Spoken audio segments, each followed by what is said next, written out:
ทุกปีทำมดเล่ามาดีแล้วสะดุ้งเลยเด็กบอกหูคือกันว่าคำสุทันโตเนี่ยถ้าเป็นคำศัพท์บาลีเนาะคุณแม่เนาะมันก็แปลได้หลายอย่างแต่บอกหูว่าเพื่อนเฮ็ดจังใดมันจะอยู่บ้านติดกันนี่เนาะคุณแม่พระครูสมบูรณ์สาธุวัฒน์ลูกที่2เกิดขึ้นแล้วพอจากเจ้าอธิการด่านสุทันโตเปลี่ยนมาเป็นพระครูสมบูรณ์สาธุวัฒน์หลวงปู่ก็เลยเกิดอยู่ใกล้ๆนี่ล่ะพอเกิดไปไกลเลยซื้อเล่ากระไรเพราะว่าเมื่อคืนนี้มีพระราชชินนามาหรือว่าถวายพระโอกาสพระบาทสมเด็จพระเจ้าอยู่หัวได้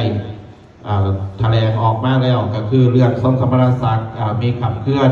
หลวงพ่ออนุการโควิดรองเจ้าคณะอำเภอบัวเขียวขับเคลื่อนเป็นรองเจ้าคณะอำเภอชั้นพิเศษเพราะว่ากสิมีขับเคลื่อนแล้วก็มีพระอธิการมนตรีก็ขับเป็นถ้าขับเคลื่อนเป็นพระผู้ทั้งเบิด3รูปในอำเภอบัวเขียวทั้งเบิดกับเพิ่นกระแจ้งออกมาอันนี้ก็เป็นทางที่ดีน้องคุณพ่อคุณแม่แต่ก็ประกาศบนละมางานดอกอย่าแล้วตกใจ